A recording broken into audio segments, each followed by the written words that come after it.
Hey everybody, I'm JGSF 1987. I'm a writer and blogger, and to see my latest posts and to see what else I've been up to, go to my blog at jgsf1987.com, and also you can help support this channel on Patreon. The link I'll put in the description. It's JGSF, it's patreon.com, and then go for JGSF 1987 when you're on there. That'll help me keep this channel up, and this will help me make more videos for you guys. So if you can help me out that way, I'm going to say thanks a lot, because you're doing everybody, including me, a really big favor. I don't know what to tell you.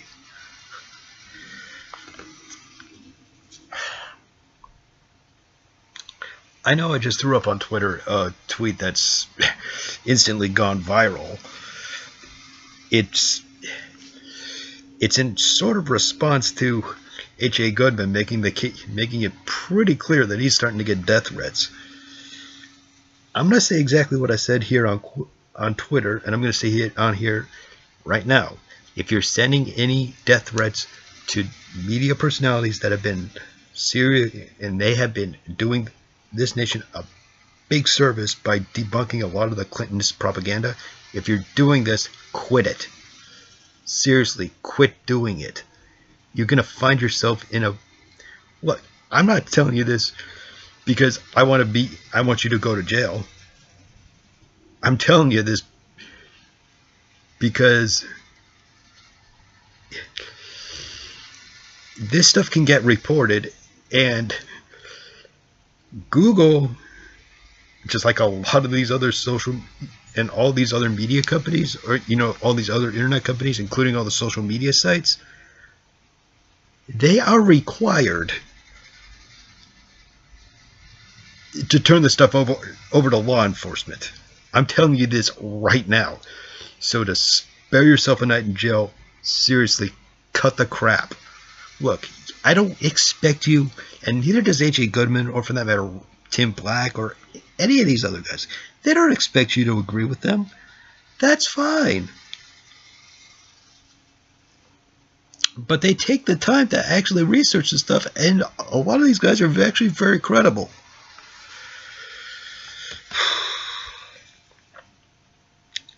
I would rather be spending more videos talking about what the hell is going on with the North Koreans,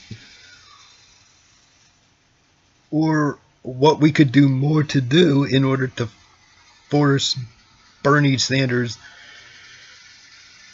platform and basically get that enacted into law. That's what I would rather be doing these videos about. Or on some occasions, especially when I see something that's a massive flare-up, for example, with all these suicides. Look, I'm going to tell you this right now. I am not a fan of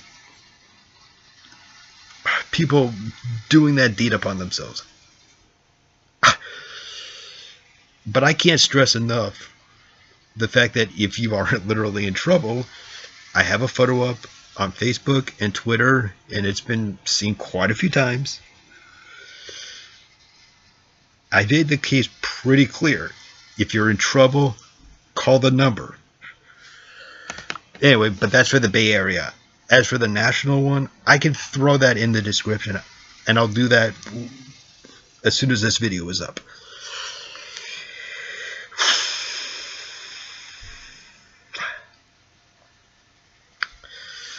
But that's essentially what I'm going to say to this thing, because I don't want to see other people get death threats just because we don't always agree with each other. I mean, this is what's turning people away from actually enacting any policy that's actually worthwhile. No one is willing to share ideas at this point, because the people that actually have the ideas can't get anything through, because the people that don't have the ideas are basically making sure that any idea that goes through, unless it benefits them, doesn't get enacted. That's what we should be spending a lot more time talking about. I've also said on Twitter at this point, like, given all this, yeah, this in comparison to the fact that we have the Buffoon-in-Chief in office, I gotta say one thing. Given all this nonsense, I'm actually rather thankful that he's in office. Because at least with him,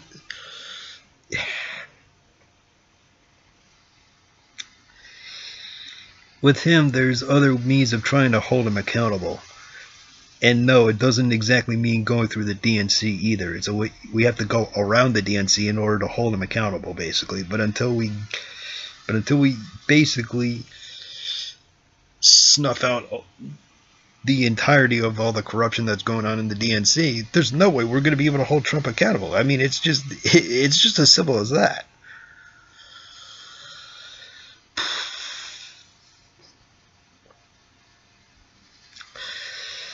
Which is why I'm saying right now, and like I said on Twitter,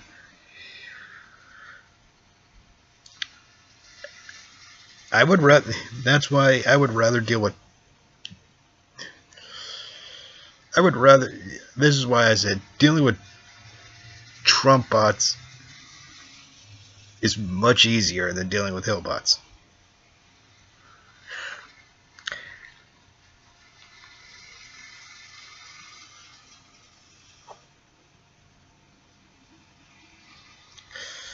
And that's pretty much what we're seeing.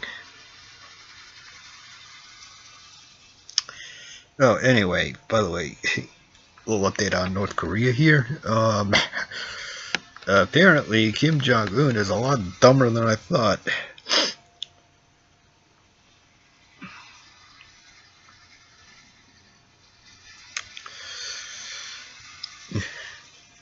I don't think Nikki Haley could have put it any more plainly. What he's doing is he's committing absolute acts of war. And he knows this, and he should be quitting it because it's not going to do anything for him. If anything, it's going to make him it's going to make his nation more of a pariah.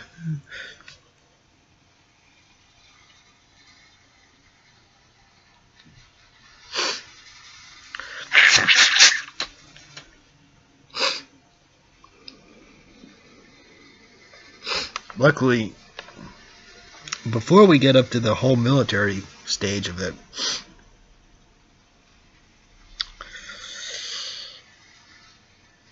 as it was basically explained on there's a video on Fox News that I put on my Facebook page. Yeah, it pretty much made the point of saying that there are other tools that the president has that haven't been utilized yet, and since that is the case, okay, what's he gonna do next?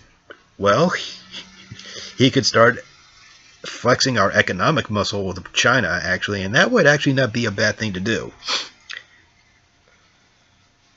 I mean, we got to make it known to the Chinese that if they think that they can try to be as duplicitous as possible when it comes to dealing with the North Koreans, they should know that anything else, basically playing both sides at this point, is going to have consequences.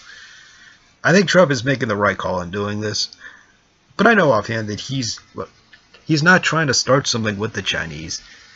He's using that actually as leverage for negotiating with them. Because at the end of the day, the Chinese are going to want it.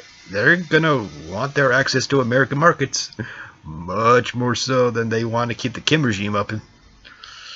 Because it's like I've said, or I think I've been saying in a lot of my tweets and a lot of my posts on Facebook, that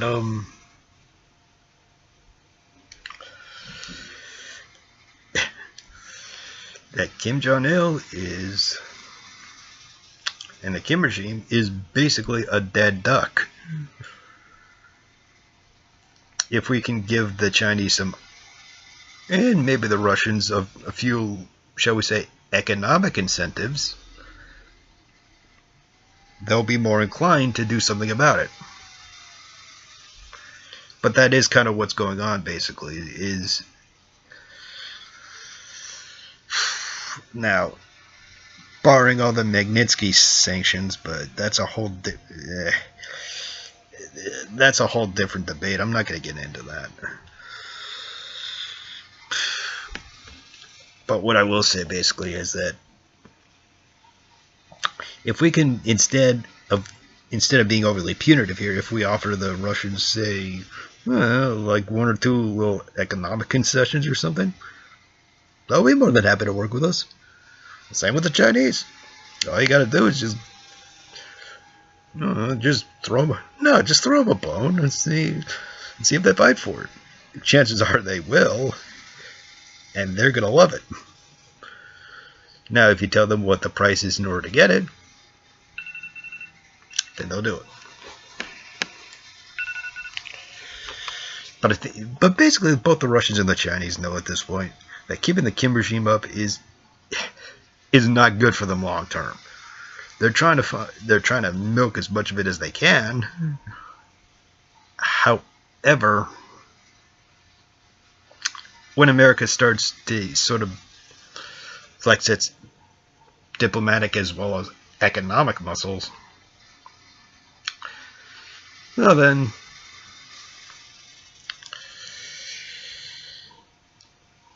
that is definitely something that they're going to keep an eye on. And that's why right now, that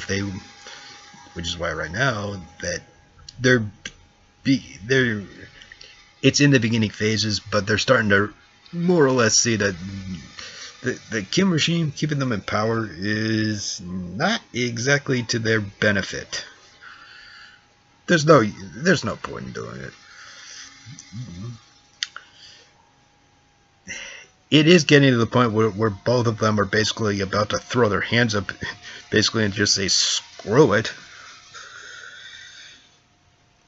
Or they'll basically say one more time to the North Koreans that, hey, you keep this up, we're going to allow, we're not going to be able to defend you anymore in the Security Council, and if someone brings up a resolution, requests a resolution authorizing the use of force in order to end your nuclear tests, we're going to stay out of the way. It doesn't mean that they're going to join us militarily in doing it. But what it does do is it makes it clear to the Kim regime that their actions and their destabilizing actions have massive consequences. Let's see, the economic sanctions via the UN have not worked. So, we're going to try something else. But we're going to try to at least exhaust every other option or every other tool that we do have currently before we get to the military option. My guess is, but my personal rating of the dynamics as it is right now, I don't think we're going to get up to executing the other options or all the other tools that we have, primarily because I would say when the Kim regime thinks we're not looking, they're going to lob a missile at us. And I mean, they're first going to go after Guam with one. They're going to show one at Guam. I mean, that's just a fact. I know their fixation on doing it. The problem is that we've seen another nation try this same boneheaded strategy. And look what happened to them. I'm not talking about Kim Il-sung or the Kim regime. I'm talking about Japan pre-World War II. And think about their boneheaded move of going after us over Pearl Harbor. I mean, look what happened to them. they've been essentially, militarily, they've been more or less neutered. And they rely on us for their national defense, along with their small self-defense force, which is quasi-military at that. But that's essentially what's going on. And if the North Koreans continue to do what they're doing, they're going to face more or less the same fate. The problem is that the problem that they don't realize that they're about the cause is that it'll give us the credibility not only to retaliate, but when we retaliate, they're not going to be able to. They won't even last an hour. And they forget. We're very good at getting hardware over in a particular military. When we have to, we can get a lot of military hardware into one particular area, and we could do a lot of damage. The Russians know this. The Chinese know this. And neither of them want any more American military hardware up at their borders. They don't want it. They don't want it. To them, that's a threat. So for us, if we can neutralize the North Koreans, we can start to pare back some of the forces that we already have in the area. And then, as we start to pare stuff back, basically, we can try to come up with some other type of security arrangement, kind of like what we have with NATO. Only this time, we bring the Russians and the Chinese into this and try to integrate everything together.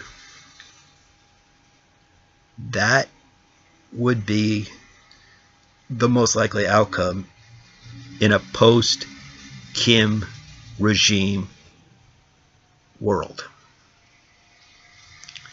That is a much more likely scenario.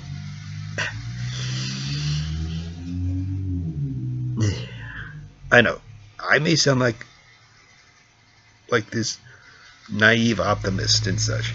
I'm not saying this to be a naive optimist. Look, I studied history. Well, the area that I focus the most amount of attention is in Euro international history, which does include Japan and China and more or less all that. But the primary focus was actually Russia.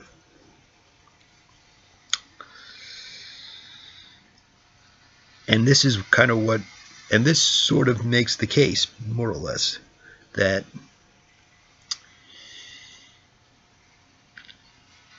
everything is interconnected. I'm not saying this because of, I think that one thing will lead to some kind of harmony and kumbaya and such. No, what I'm just saying though is that given the facts on the ground, there is room to come up with a much more, I would say, a much better way of trying to make sure that if we can get a forum more or less like what we have in with NATO and such, and just change it up a little bit and to make it a major security apparatus where everybody benefits from it. That I think, then that would make things a lot simpler in making sure that more or less whenever there's another dispute and such, at least it can be somewhat resolvable.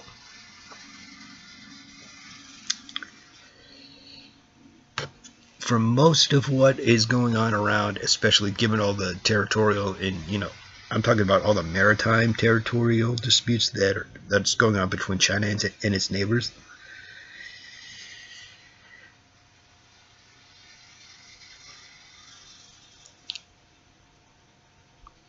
First of all, Southeastern Asia is historically more or less China's sphere of influence. They were the major power, and everybody else was more or less their little brothers.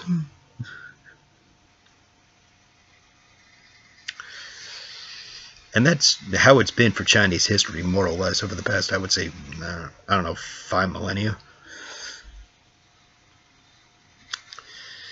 But like I said, a lot of these disputes, they're more or less resolvable. And there's a way to do it.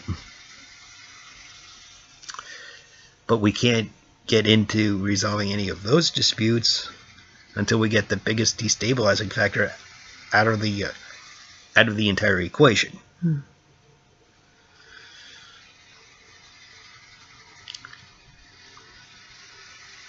There are ways of making sure that all these, disputes can be, that some kind of reasonable solution can come of it. And I think something actually will.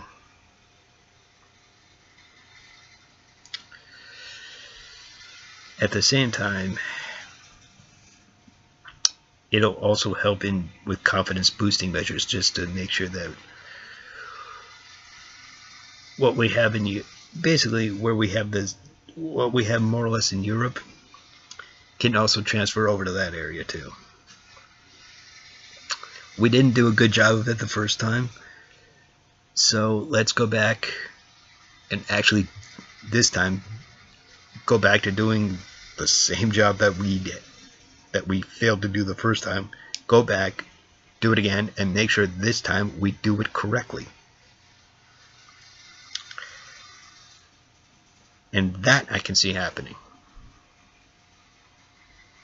Anyway, yeah, so this is over 20 minutes. I'll kill it here. I'm JJSF 1987, and I'm out of here. And yeah, I know. Sorry, I kind of rambled a little bit.